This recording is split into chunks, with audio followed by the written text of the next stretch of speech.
Olá, bom dia. Eu cumprimento a todos com a paz do nosso Senhor e Salvador Jesus Cristo. Eu sou o pastor Davi Costa, residente na cidade de Ribeirão Preto, estado de São Paulo. E este é o meu canal Família, onde aqui eu gosto de deixar as mensagens bíblicas para a meditação de todos quanto assistir estes vídeos. Glória a Deus. Pois bem, eu recomendo a você que ao assistir esse vídeo, deixe o seu like abençoado, faça o seu comentário. E se você ainda não for inscrito neste canal, eu convido você a se inscrever no meu canal, nos ajudar na manutenção deste canal. Não precisa contribuir com dinheiro, é só mesmo se inscrever para poder nos ajudar, amém?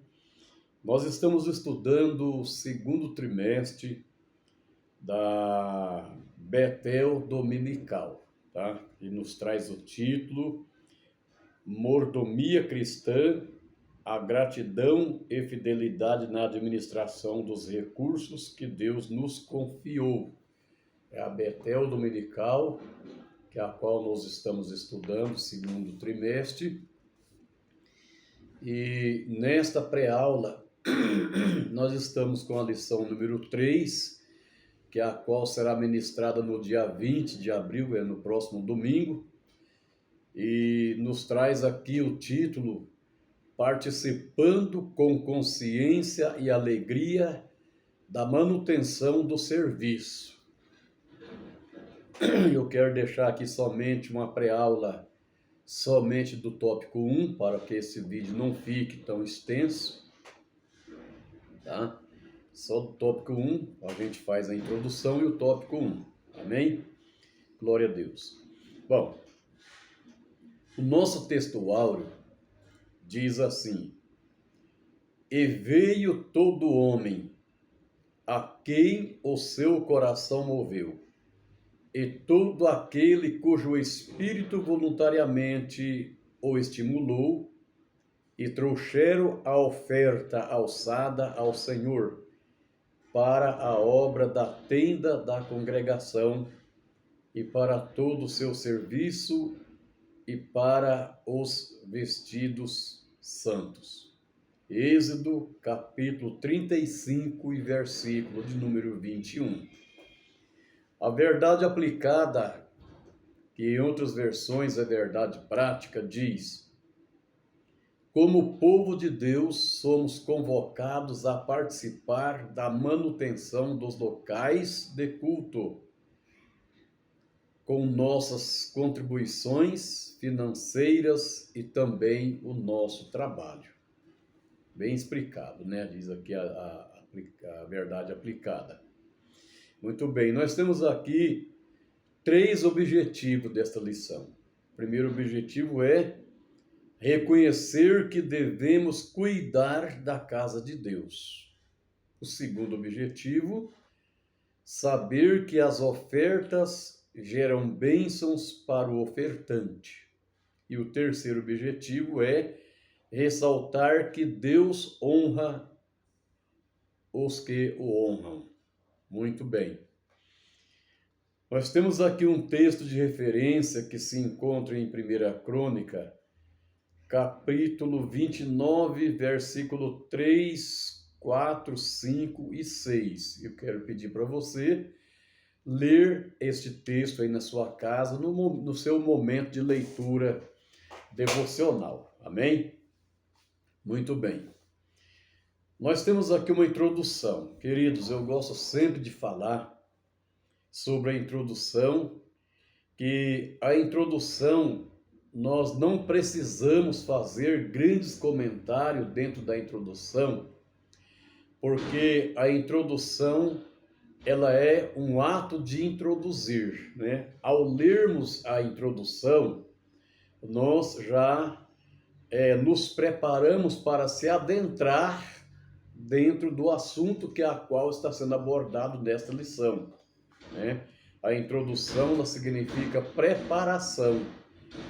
Quando nós nos preparamos, né? Quando o cantor vai cantar uma música, seja ela uma música gospel, ou a música sertaneja, ou um samba cadenciado, um samba canção, ou qualquer tipo de música, é necessário que os músicos façam uma introdução, ou playback tem uma introdução para quê? Para que os cantores preparem suas cordas vocais para entrar com a sua voz. Então a introdução diz assim: nesta lição, baseada nos registros bíblicos, veremos que o povo de Deus é chamado a servi-lo com alegria e fidelidade, também na manutenção dos locais de culto, com contribuição financeira e trabalho, visando a continuidade das atividades de oração, adoração e anúncio da palavra de Deus. Amém?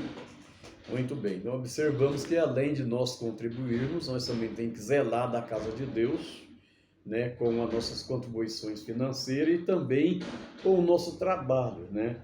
Às vezes a pessoa faz parte só da limpeza, então está cuidando da casa de Deus. Muito bem.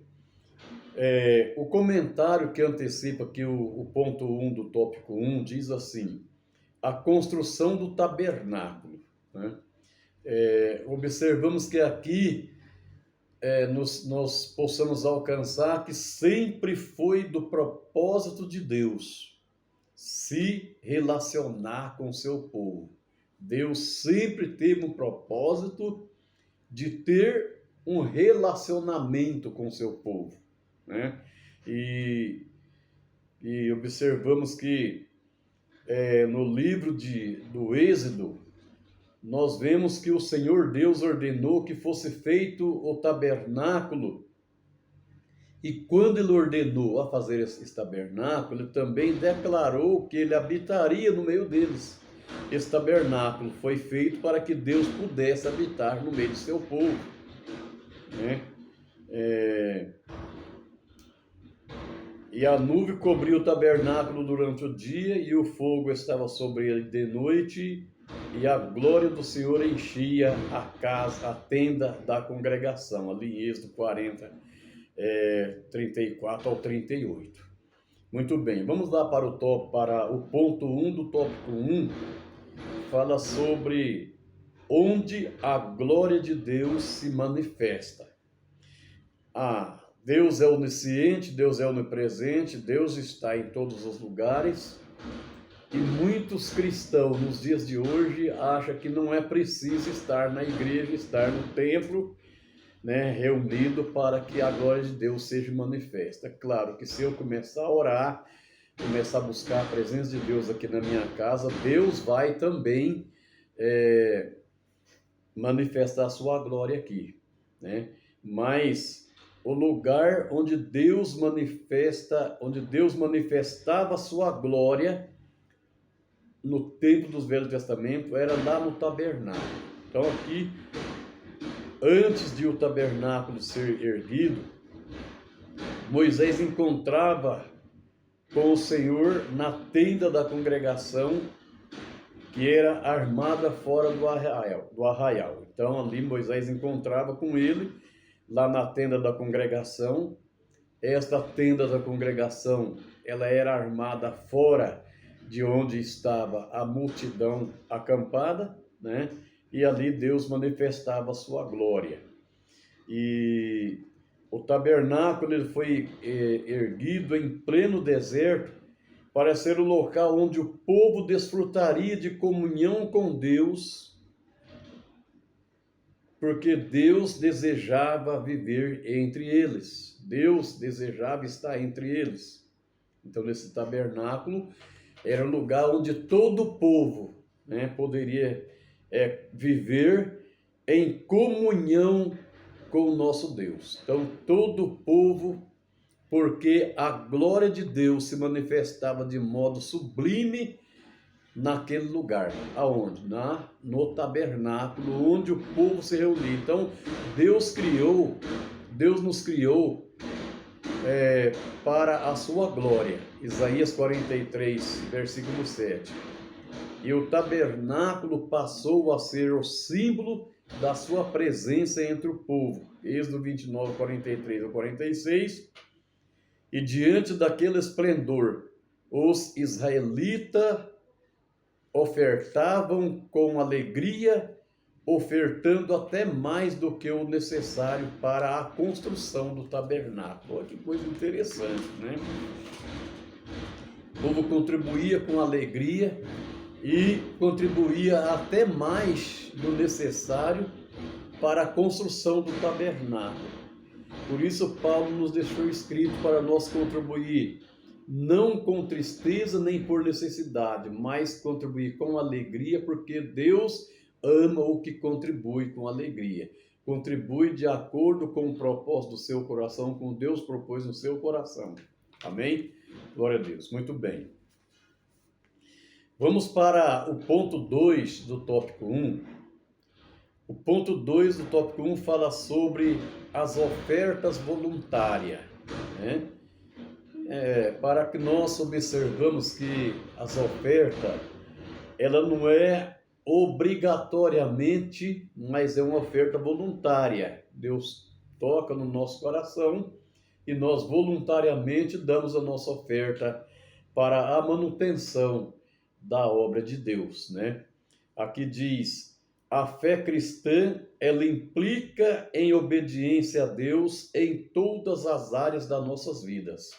Observamos aqui que a nossa fé, ela implica na obediência em todas as áreas da vida. Observamos que o próprio Deus falou para Saul, através do profeta Samuel, no capítulo 15, versículo 22, que o melhor era obedecer do que sacrificar. Então não adianta nós nos sacrificarmos em dar uma oferta para Deus, né, sem estarmos com a nossa obediência para o nosso Deus. A dependência de Deus deve estar diretamente relacionada ao amor por Ele, uma vez que quem ama a Deus obedece os seus mandamentos. Ali em Marcos capítulo 12 e versículo de número 30, né? Ali você pode ler esse versículo aí na sua casa, né? Para você entender melhor sobre nós estarmos na dependência de Deus, né? A dependência de Deus, ela deve estar diretamente relacionada ao amor que nós temos por Deus, em Deus, né? Muito bem. Os israelitas obedeceram a ordenança que Deus deu a Moisés para a construção do tabernáculo, participando daquele grande e belo projeto com as ofertas voluntárias. Aleluia, louvado seja o nome de Jesus. Que coisa interessante. Observamos que ali os israelitas não ficaram ninguém de fora. Todos ali que tinham as suas posses ofertaram com as suas ofertas voluntariamente. E nós observamos que as ofertas foram tantas que os artifícios, aqueles que faziam as obras de arte, interromperam seus trabalhos, pararam de trabalhar para ir comunicar a Moisés o que estava acontecendo. Chegou até a ponto de Moisés pedir para o povo parar de ofertar, porque o que o povo tinha ofertado já era o suficiente para concluir a obra a qual Deus havia ordenado que Moisés fizesse. A oferta voluntária foi tanto que os trabalhadores que trabalhavam em arte, com ferros, cobres ou qualquer outro tipo de metais, né, foram obrigados a interromper o trabalho. Vamos parar de trabalhar, vamos lá falar com Moisés, porque se Moisés não falar com o povo vai continuar trazendo oferta, e o que nós temos aqui já é o suficiente para a construção do tabernáculo. Nós precisamos ter um coração voluntário, um coração voltado para a obra de Deus, né? Ser obediente à sua palavra e ofertar com alegria, não com tristeza nem por necessidade, e também ofertar e não sair blasfemando. O que será que o pastor vai fazer com a minha oferta? O que será que o bispo vai fazer com a oferta que eu dei? Será que ele vai pôr no bolso dele ou ele vai empregar na obra? Oferte e receba a sua bênção, porque Deus ama aquele que oferta com alegria. Amém? Deus abençoe a todos vocês. Muito bem. No ponto 3 do tópico 1, fala sobre a alegria em contribuir. Se for para nós contribuir simplesmente porque o pastor está pedindo para nós contribuir, isso aí, meus queridos, não vai funcionar. Nós temos que contribuir com alegria. Então, observamos que Moisés, ele recebeu a ordem de construir o tabernáculo, né? Um lugar de culto a Deus, né? O povo hebreu compreendeu que ali seria a habitação de Deus entre eles. Então observamos que na parte de Moisés recebeu a ordem para construir o tabernáculo, e o povo hebreu compreendeu que aquele lugar do tabernáculo, aquele tabernáculo ia ser a habitação de Deus entre eles. Por eles compreender isso, que Deus ia habitar entre eles através daquele tabernáculo, toda manhã levava muitas ofertas voluntárias para a construção do santuário, ali em Êxodo 36, versículo 3. Aí nós observamos aqui que quando os artesãos perceberam que as ofertas excediam o necessário para a obra que o Senhor lhe ordenou que fizessem, eles comunicaram o fato a Moisés, que é a qual Moisés proibiu o povo de fazer oferta novamente, né? Os artesãos entenderam que se os artesãos fossem pessoas corruptas, eles iam continuar pedindo as ofertas para eles levar para eles. Tem certeza disso, mas quando eles perceberam que o que tinha já era o suficiente para a construção do tabernáculo, eles comunicaram a Moisés, onde Moisés, por sua vez, reuniu o povo e proibiu o povo de trazer novas ofertas. Amém? Muito bem. Eu aprendi que as ofertas dos israelitas foram tantas que os artífices interromperam o trabalho para comunicar a Moisés o que estava acontecendo. Muito bem. Aqui eu encerro, né, o meu vídeo, eu encerro o tópico 1 da lição 3 do nosso segundo trimestre, e que você possa assistir esse vídeo, mas não deixar de participar da escola bíblica dominical na sua congregação onde você congrega no próximo domingo. Esse vídeo aqui não é para você assistir e falar, não, já aprendi tudo. Você não aprendeu tudo aqui, não. Você aprendeu aqui só o base mesmo, e aqui eu também aprendi só o base. Tá bom? Deus abençoe a todos, em nome de Jesus.